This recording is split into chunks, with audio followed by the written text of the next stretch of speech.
പിതാവിൻ്റെയും പുത്രൻ്റെയും പരിശുദ്ധാത്മാവിൻ്റെയും നാമത്തിൽ ആമേൻ. എൻ്റെ പ്രിയപ്പെട്ടവർ, ഇന്ന് ഈ 9-ാം തീയതി ശനിയാഴ്ച അമ്മേ പരിശുദ്ധ അമ്മേ, അമ്മേ പരിശുദ്ധമേ, ദൈവമാതാവേ, കൃപാസനത്തിലൂടെ ഞങ്ങളുടെ ദേശത്തിനും അമ്മ മധ്യസ്ഥം തേടി തന്ന എല്ലാ അനുഗ്രഹങ്ങൾക്കും കൃപകൾക്കും ഞങ്ങളിപ്പോൾ ഹൃദയം നിറഞ്ഞ നന്ദി പറയുന്നു.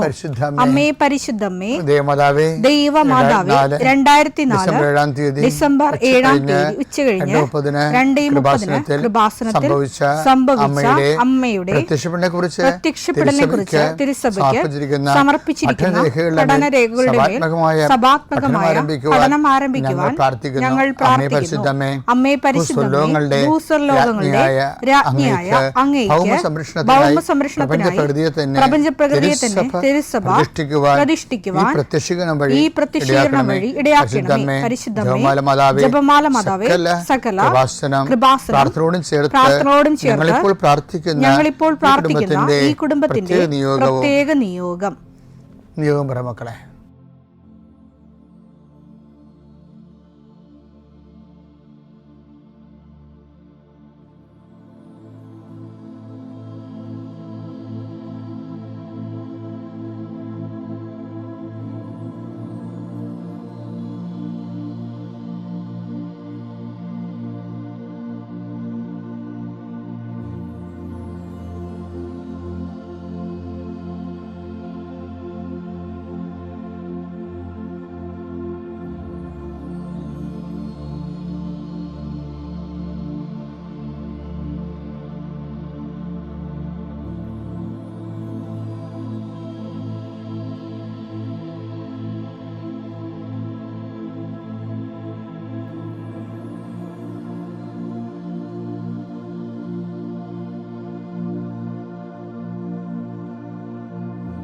അമ്മയുടെ പ്രത്യക്ഷീകരണത്തിന്റെ ഈ അനുഗ്രഹവേളയിൽ ഞങ്ങൾക്ക് സാധിച്ചു തരുവാൻ കനിയണമേ. ആമേൻ. വിശ്വാസ പ്രമാണം. സർവശക്തനായ പിതാവും ആകാശത്തിന്റെയും ഭൂമിയുടെയും സൃഷ്ടാവുമായ ദൈവത്തിൽ ഞാൻ വിശ്വസിക്കുന്നു. അവിടുത്തെ ഏകപുത്രനും ഞങ്ങളുടെ കർത്താവുമായ ഈശോമിശിഹായിലും ഞാൻ വിശ്വസിക്കുന്നു. ഈ പുത്രൻ പരിശുദ്ധാത്മാവിനാൽ ഗർഭസ്ഥനായി കന്യകാമറിയത്തിൽ നിന്ന് പിറന്ന് പൊന്തിയോസ് പീലാത്തോസിന്റെ കാലത്ത് പീഡകൾ സഹിച്ച് കുരിശിൽ തറയ്ക്കപ്പെട്ട് മരിച്ച് അടക്കപ്പെട്ട് പാതാളങ്ങളിൽ ഇറങ്ങി മരിച്ചവരുടെ ഇടയിൽ നിന്ന് 3-ാം നാൾ ഉയർത്ത് സ്വർഗത്തിലേക്ക് എഴുന്നള്ളി സർവശക്തിയുള്ള പിതാവായ ദൈവത്തിന്റെ വലതുഭാഗത്തിരിക്കുന്നു. അവിടെ നിന്ന് ജീവിക്കുന്നവരെയും മരിച്ചവരെയും വിധിക്കുവാൻ വരുമെന്നും ഞാൻ വിശ്വസിക്കുന്നു. പരിശുദ്ധാത്മാവിലും ഞാൻ വിശ്വസിക്കുന്നു. വിശുദ്ധ കത്തോലിക്കാ സഭയിലും പുണ്യവാന്മാരുടെ ഐക്യത്തിലും പാപങ്ങളുടെ മോചനത്തിലും ശരീരത്തിന്റെ ഉയർപ്പിലും നിത്യമായ ജീവിതത്തിലും ഞാൻ വിശ്വസിക്കുന്നു. ആമേൻ.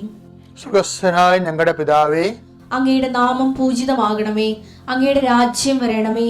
അങ്ങയുടെ തിരുമനസ് സ്വർഗത്തിലെ പോലെ ഭൂമിയിലും ആകണമേ. അന്നു വേണ്ടുന്ന ആഹാരം ഇന്ന് ഞങ്ങൾക്ക് തരണമേ. ഞങ്ങളോട് തെറ്റ് ചെയ്യുന്നവരോട് ഞങ്ങൾ ക്ഷമിക്കുന്നത് പോലെ ഞങ്ങളുടെ തെറ്റുകൾ ഞങ്ങളോടും ക്ഷമിക്കണമേ. ഞങ്ങളെ പ്രലോഭനത്തിൽ ഉൾപ്പെടുത്തരുതേ, തിന്മയിൽ ഞങ്ങൾ രക്ഷിക്കണമേ. ആമേൻ. നന്മ നിറഞ്ഞ മറിയമേ, സ്വസ്തി. കർത്താവ് അങ്ങയുടെ കൂടെ സ്ത്രീകളിൽ അങ്ങ് അനുഗ്രഹിക്കപ്പെട്ടവളാകുന്നു. അങ്ങയുടെ ഉദരത്തിൻ ഫലമായി ഈശോ അനുഗ്രഹിക്കപ്പെട്ടവനാകുന്നു. പരിശുദ്ധ മറിയമേ, തമ്പുരാന്റെ അമ്മേ, പാപികളായ ഞങ്ങൾക്ക് വേണ്ടി ഇപ്പോഴും ഞങ്ങളുടെ മരണസമയത്തും തമ്പുരാനോട് അപേക്ഷിക്കണമേ. ആമേൻ. കർത്താവേ, നിന്റെ ഉന്നതമായ നാമത്തിന് സ്തോത്രം ചെയ്യും. കർത്താവേ, നിന്റെ വിശുദ്ധ പൗരോഹിത്യത്തെ മഹത്വപ്പെടുത്തണമേ. കർത്താവെ, സഭയിലുള്ള സാന്നിധ്യം പ്രകടമാക്കണമേ. 40 വർഷം ഞാൻ അർപ്പിച്ച കൃപാന്റെ യുഗതിയാൽ കൃപാസ്ഥാനത്താറെ ജീവനോടെ പ്രത്യക്ഷപ്പെട്ട മാതാവിന്റെ മാധ്യസ്ഥത ഇന്ന് അങ്ങയുടെ മക്കളെ പ്രാർത്ഥന കൂടുന്ന എല്ലാ മക്കൾക്ക് വേണ്ടി പ്രാർത്ഥിക്കുകയാണ്. നിന്റെ കൂടെ അമ്മ ഉണ്ടാവുമെന്ന് ഓർക്കണം ദൈവപൈതലേ. കർത്താവ്, കിടപ്പായിപ്പോയവർ, ഇങ്ങനെ ഒരു ആരോഗ്യമുണ്ട് പക്ഷെ കിടന്നു പോയവർ, ചിലപ്പോൾ അപകടം ഉണ്ടായി കിടന്നു പോയവർ, കർത്താവെ പ്രഷർ വന്ന് കിടന്നു പോയവർ, കർത്താവിൻ്റെ തിരുമുറുവാർന്ന വലതുകരം ആണിപ്പെടുതാടുന്ന അത്ഭുതകരം ആ കിടന്നുപോയ മക്കളുടെ മേൽ ശരീരത്തിൽ തലയ്ക്കപ്പെടട്ടെ. യേശുക്രിസ്തു ഉന്നതമായ നാമത്തിൽ നീ സൗഖ്യം പ്രാപിക്കട്ടെ എന്ന് കൽപ്പിക്കുന്നു. കർത്താവെ, പടലപ്പിണക്കങ്ങളും തൊഴുത്തിൽ കുത്തുമൂലം കുടുംബത്തിൽ കലഹവും കോലാഹലങ്ങളും സമാധാനം നഷ്ടപ്പെട്ട കുടുംബങ്ങൾ. നീ ഏത് ഭവനത്തിൽ പ്രവേശിക്കുമ്പോഴും ആ ഭവന സമാധാനം ആശംസിക്കണം. സമാധാന ദൂതൻ അവിടെ ഉണ്ടെങ്കിൽ നിൻ്റെ സമാധാനോടെ ഭരിക്കും. കർത്താവേ, അടിയൻ്റെ പ്രാർത്ഥന കൊണ്ടും അമ്മയുടെ പ്രത്യക്ഷീകരണം കൊണ്ടും കർത്താവേ, ആ കുടുംബങ്ങൾക്ക് സമാധാനം ഉണ്ടാകണമെന്ന് പ്രാർത്ഥിക്കുന്നു. പഠിക്കാൻ പോകുന്ന കുഞ്ഞുങ്ങൾ, പഠിക്കുന്നതിന് വേണ്ടി ഒരുങ്ങുന്ന കുഞ്ഞുങ്ങൾ, ഉപരിവിദ്യാഭ്യാസം വേണ്ടി ഒരുങ്ങുന്ന കുഞ്ഞുങ്ങൾ, പരീക്ഷയുടെ റിസൾട്ട് പ്രതീക്ഷിക്കുന്ന കുഞ്ഞുങ്ങൾ, കർത്താവെ, എന്തെല്ലാം കാര്യങ്ങൾക്ക് വേണ്ടി മക്കൾ വേദനിച്ചുകൊണ്ട് ആശങ്കപ്പെട്ടുകൊണ്ട് കണ്ണുനീരോടെ വിഷമിക്കുന്നുണ്ടോ ആ മേഖലയിലെല്ലാം പരിശുദ്ധാത്മ പ്രവർത്തിച്ചുകൊണ്ട് പെന്തക്കോസ്താ ദിവസത്തിന് മുമ്പ് ദൈവമായതല്ലേ നിൻ്റെ വിഷയത്തിൽ ദൈവം തീരുമാനമെടുക്കാൻ പോകുന്നു. കർത്താവിൻ്റെ മുമ്പിൽ നീ ജാഗ്രതയോടെ പെരുമാറുക. കർത്താവെ, അകലം വിട്ടുപോകുന്നവർ, രാജ്യം വിട്ടുപോകുന്നവർ, വീട് വിട്ടുപോകുന്നവർ, ഞങ്ങൾ കണ്ണുമ്പിൽ നിന്ന് മറയുന്നവർ കർത്താവിൻ്റെ കൃപയാൽ നിറക്കപ്പെടട്ടെ എന്ന് പ്രാർത്ഥിക്കുന്നു. എൻ്റെ കർത്താവെ, ജോലിയില്ലാത്തതിൻ്റെ പേരിൽ വിസ പുതുക്കാത്തതിൻ്റെ പേരിലും യാത്രയ്ക്ക് നാട്ടിലേക്ക് വരാൻ പറ്റാത്തതിൻ്റെ പേരിലും തിരിച്ചു പോകാൻ പറ്റാത്തതിൻ്റെ പേരിലൊക്കെ കുടുങ്ങി കിടക്കുന്നവർ എൻ്റെ കർത്താവിൻ്റെതുമായ എന്തെങ്കിലും ബന്ധനങ്ങളെ ഞാൻ അർപ്പിച്ച 40 വർഷത്തെ ബലിയുടെ ശക്തിയാൽ ബന്ധിക്കുന്നു, അഴിച്ചു മാറ്റുന്നു. കർത്താവിൻ്റെ കരുണ നിന്നെ ആവശ്യിക്കുകയും നീ വിടുതൽ പ്രാപിക്കുകയും ചെയ്യട്ടെ. I command you in the name of Jesus Christ, you be healed and delivered. പിതാവും പുത്രനും പരിശുദ്ധാത്മാവിശ്വരേശ്വരൻ നീക്കും. ആമേൻ. എൻ്റെ പ്രിയപ്പെട്ടവരെ, നമ്മൾ ഇന്നലെ ഉപ്പിനെക്കുറിച്ചാണ് കണ്ടതല്ലേ. ഉപ്പ് ഒരു മനുഷ്യരുടെ മുമ്പിൽ ക്രിസ്തുവിനെ മനുഷ്യൻ സ്വീകരിക്കുമ്പോൾ ഉണ്ടാകുന്ന അധിക രുചിയും എൻഹാൻസ്മെൻ്റ് അല്ലേ, enhancement the behaviour with the spirit of Christ. അതാണ് ഞാൻ ഈ പറഞ്ഞുകൊണ്ടിരിക്കുന്നത്. കർത്താവിൻ്റെ ചൈതന്യത്തിൽ ജീവിതത്തിൽ, കർത്താവിൻ്റെ കൃപയിൽ ജീവിതത്തെ പുതിയ ചൈതന്യത്തിലേക്ക് ബൈബിൾ ഉപയോഗിക്കുന്ന. അപ്പം നമ്മൾ പെന്തക്കോസ്താ തിരുനാളിലേക്ക് പോകുമ്പോൾ ഈ പുതിയ ചൈതന്യത്തെക്കുറിച്ച് എസെക്കിയേൽ 11:19 നോക്കാം. അവർക്ക് ഞാൻ ഒരു പുതിയ ഹൃദയം നൽകും. Enhancement with the spirit of Jesus ആണ്. അവർക്ക് ഞാൻ പുതിയ ഹൃദയം നൽകും. ഒരു പുതിയ ചൈതന്യം, ഒരു പുതിയ ചൈതന്യം അവരിൽ ഞാൻ നിക്ഷേപിക്കും.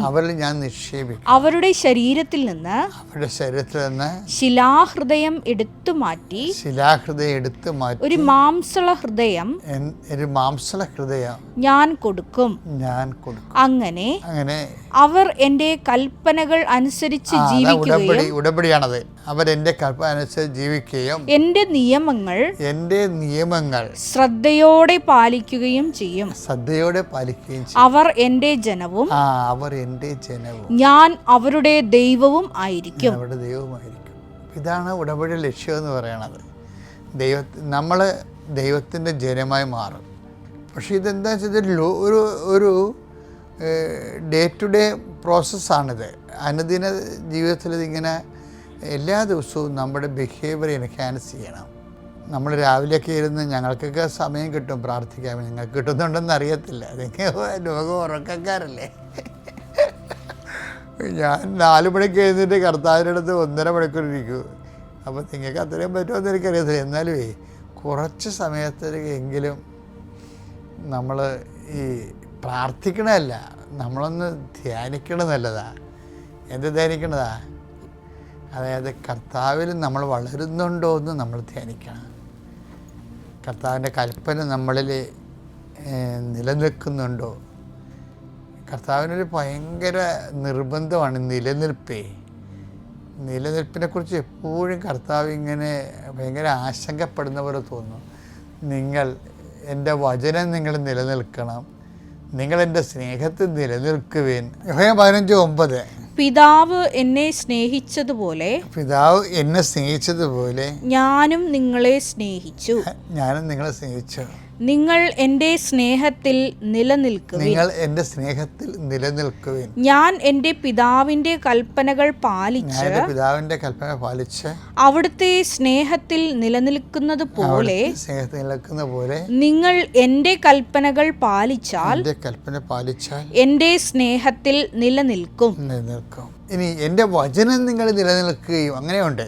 യോഹന്നാൻ 15:7. നിങ്ങൾ എന്നിൽ വസിക്കുകയും എൻ്റെ വാക്കുകൾ നിങ്ങളിൽ നിലനിൽക്കുകയും ചെയ്യുന്നെങ്കിൽ ഇഷ്ടമുള്ളത് ചോദിച്ചുകൊള്ളുക, ഇഷ്ടമുള്ളത് ചോദിച്ചു കൊള്ളുക, നിങ്ങൾക്ക് ലഭിക്കും.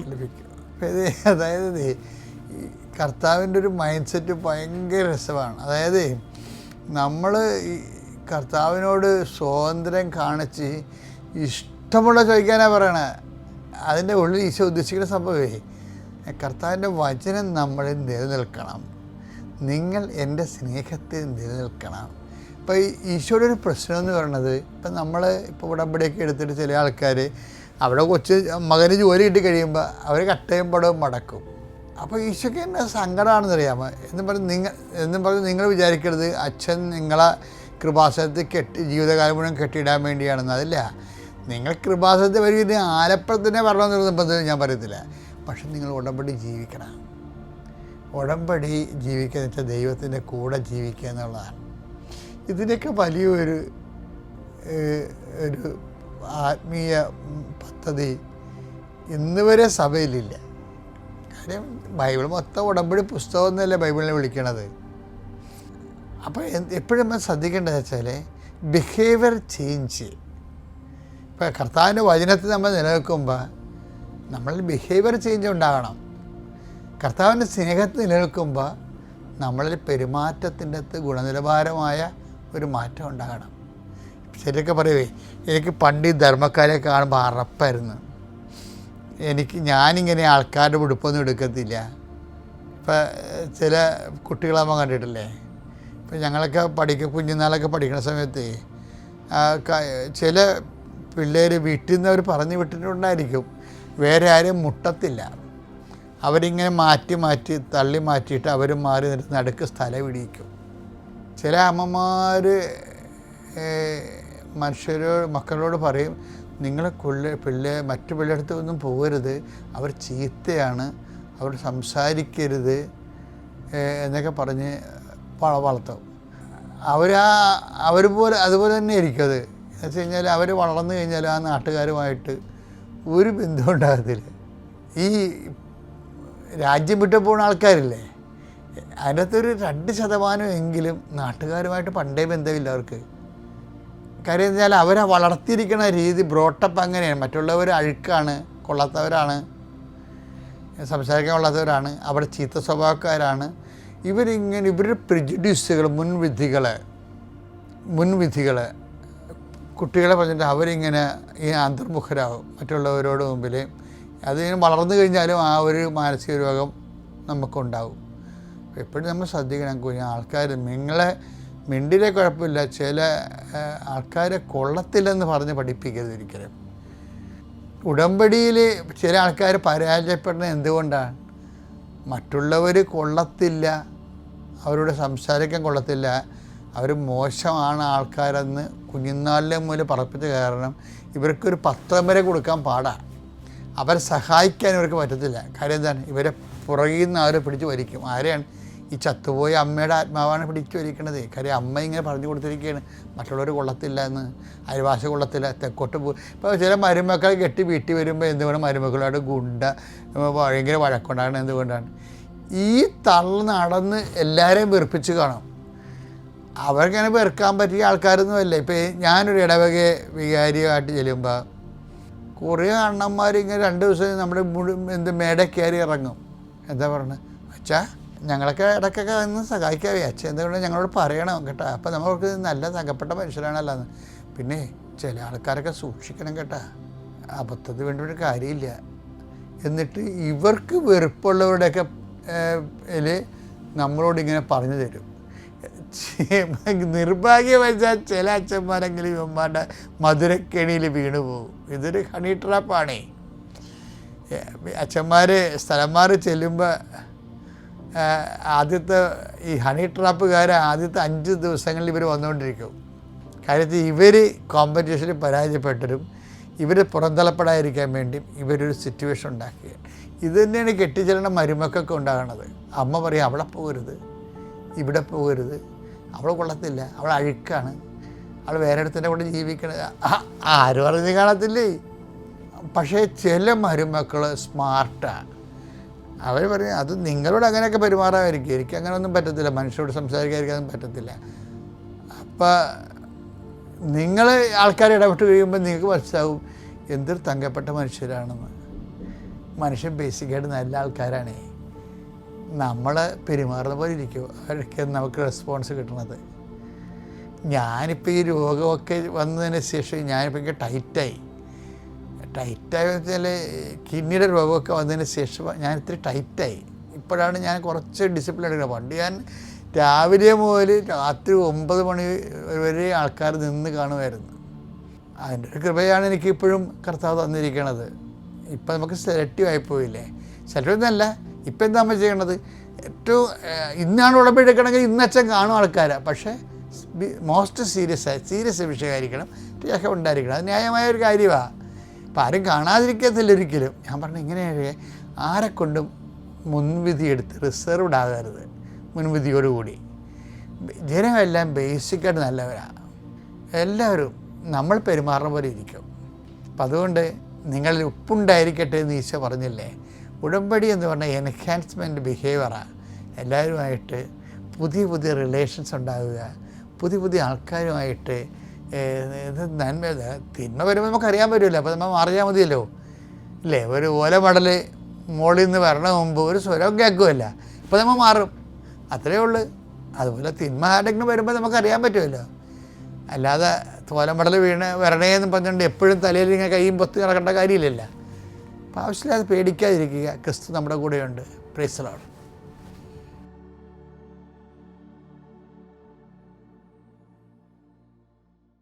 അത്യപൂർവ ദൈവാനുഭവങ്ങൾ ഇനി നിങ്ങൾക്കും സ്വന്തം. ഈ യൂട്യൂബ് ചാനൽ ഇതുവരെ സബ്സ്ക്രൈബ് ചെയ്തിട്ടില്ലെങ്കിൽ ഇപ്പോൾ തന്നെ സബ്സ്ക്രൈബ് ചെയ്യുക. ഈ വീഡിയോ ഇപ്പോൾ തന്നെ നിങ്ങളുടെ സുഹൃത്തുക്കൾക്ക് ഷെയർ ചെയ്തുകൊണ്ട് കർത്താവിൻ്റെ പ്രേക്ഷിതരാകുക.